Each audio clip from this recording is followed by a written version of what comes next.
Joe. Good morning, everyone.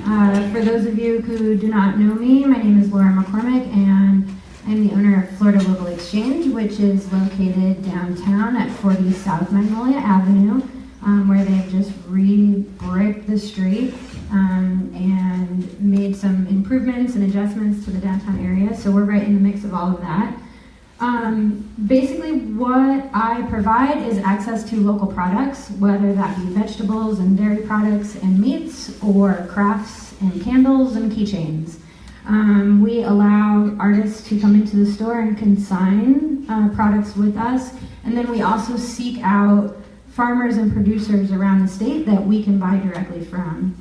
I actually want to take this opportunity to give a little bit of history on how this has developed into what it is, because I actually forget myself sometimes, and I happened to be having a conversation yesterday and it reminded me how much this has changed and evolved and developed, and so I wanted to kind of share that story with you all today.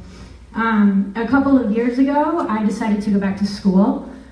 I was studying at CF here in Ocala, and I started learning about food, just food in general, and then the food supply system, the local distribution system, our agricultural community, and we learned very quickly that there was a breakdown between the producer and the consumer on a local level. So we have large-scale commercial farming, systems. We have large-scale commercial factory systems.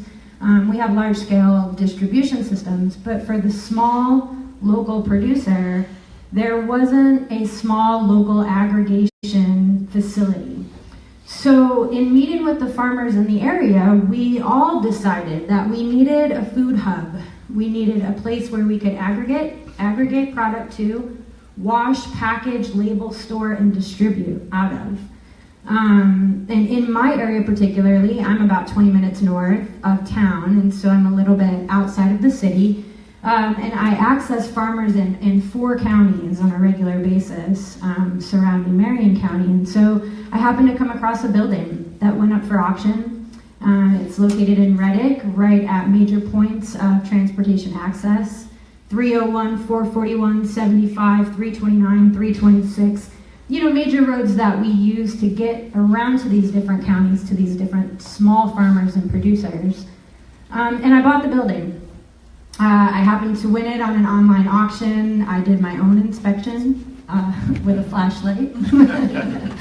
And I spent every dime that I had to purchase the building, because I truly believed that I was going to be able to raise the funds to fix the building, to upgrade it, to do what I needed to do to make this an aggregation facility.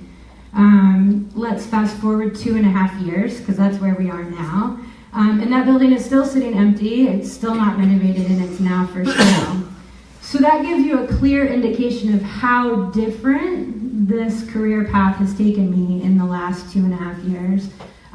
In my quest to find a partner, an investor, and funds to fix my building, I hosted the first joint Gainesville-Ocala Chamber After Hours. We did it out at the Richardson Ranch. We had multiple farmers participate. We had multiple restaurants between Gainesville and Ocala cooking local foods, serving local beverages.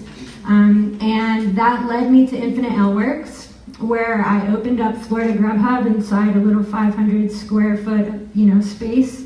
And started selling stuff, because that's all I knew how to do at the time. The downtown retail community really encouraged me to expand and to build and to grow on what we had started in that little room inside Infinite. And I started looking for space downtown. I wanted to stay downtown. I wanted to be a part of the downtown community, and I wanted to keep building on all of these relationships that we have begun to establish. And so retail, which I never had any intention of getting into, now has become my major focus. We've expanded to 2,700 square feet, which is way more than we probably need. But we're looking to continue to grow. We're looking to continue to add to our product lines, to the vendors that we work with, to the events and demos and workshops that we do. And so even though it's a little bit more than what we needed, you know, to make this next step, we really hoped that we were going to be able to grow into this space in a reasonable time frame. So the idea of local aggregation and distribution of products is extremely challenging, and to do it correctly, it needs to be significantly funded.